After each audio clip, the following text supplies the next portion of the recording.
حضرت ابو हुरैरा रज़ी अल्लाह ताला अन्हो से रिवायत है कि नबी पाक सल्लल्लाहु ताला अलैहि वसल्लम फरमाते हैं कि अल्लाह कहता है कि रोज़ा मेरे लिए है और मैं ही इसका जज़ा देने वाला हूँ। जैसे कि अक्सर नमाज़ें पढ़ते हैं, तिलावत करते हैं, ये सारी चीज़ें लोग देखते हैं, लेकिन रोज़ेदार और रोज़ा जो है सिर्फ़ अल्लाह के बीच का मामला होता है, क्योंकि मैं रोज़ा हूँ ये मैं जानता हूँ और अल्लाह जानता है, उसके अलावा कोई नहीं जानता। इसीलिए अल्लाह ने इस तरीके की बात फरमाई है। अल्लाह करे मैं और आप रोज़े रखने वाले बन जाएं और वैसे रखने वाले बन जाएं जो अल्लाह को मकबूल हो, अल्लाह को कबूल हो। प्यारे आका सल्लल्लाहु ताला अलैहि वसल्लम फरमाते हैं कि रोज़ेदार के लिए दो खुशियाँ हैं।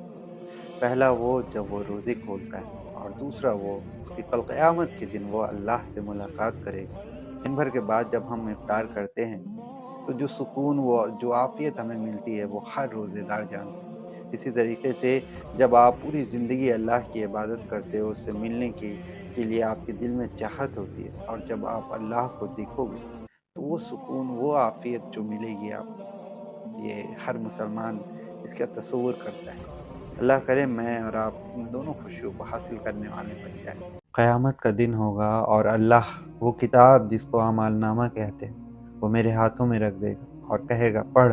मुझे उस किताब को पढ़ने में शर्म आ रही होगी, मैं डर रहा हूँ। आसपास मेरे सब वो अपने होंगे जिन्हें मैं सोचता था कि ये कुछ भी नहीं जानते। फिर क्या होगा उस वक्त, और ये होना है। अल्लाह करे कि मैं और आप अल्लाह से तौबा करके अच्छे अमाल उस किताब में भरें, हम अल्लाह के सामने उस किताब को पढ़ने में शर्माए नहीं और लोगों के सामने। मेरी बात अगर समझ में आई हो तो उस पर अमल करने की कोशिश करें। प्यारे आका सल्लल्लाहु ताला अलैहि वसल्लम फरमाते हैं कि जब रमज़ान की पहली रात आती है तो अल्लाह जहन्नम के दरवाजे को बंद कर देता है और शैतानों को जकड़ लेता है।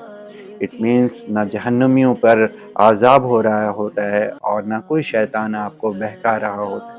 अल्लाह इतना ज़्यादा मेहरबान होता है कि वो चाहता है मेरे बंदे इतनी इबादत करें इस महीने पे कि अल्लाह का क़ुर्ब हासिल कर ले। इस बार हमें अपनी आँखों का, अपनी ज़ुबान का, और आँखों से आपको गलत चीज़ देखनी नहीं, ज़ुबान से कुछ गलत अल्फाज निकालने नहीं। अक्सर ऐसा होता है कि हम रमज़ान के दौरान बहुत जल्दी गुस्से में आ जाते हैं, हमें इस चीज़ से बचना है। अल्लाह करे कि हम वैसा ही रोज़ा रहें जैसा नबी पाक सल्लल्लाहु ताला अलैहि वसल्लम ने हमें सिखाया, और जैसा रोज़ा अल्लाह को मकबूल है। रमज़ान आपको बहुत बहुत मुबारक हो। इस रमज़ान हमें वैसी इबादत करनी है जैसे प्यारे आका सल्लल्लाहु ताला अलैहि वसल्लम ने हमें बताई, और जैसी इबादत अल्लाह को पसंद है। इस रमज़ान हदीस पाक बताऊंगा जो नबी पाक सल्लल्लाहु ताला अलैहि वसल्लम ने बताई और उनके ग़ुलामों ने बताई जो उनसे मरवी है। मेरे साथ इस जर्नी में आप जुड़ जाएं। मैं और आप नबी पाक सल्लल्लाहु अलैहि वसल्लम की सारी हदीसें जानेंगे जो रमज़ान से मुतल्लिक़ है। आपको लाइक, सब्सक्राइब एंड मुझे फॉलो करना पड़ेगा। मैं और आप नबी पाक सल्लल्लाहु अलैहि वसल्लम की हदीसें सुनेंगे और एक दूसरे तक पहुँचाएँगे और उस पर अमल करने की कोशिश भी करेंगे।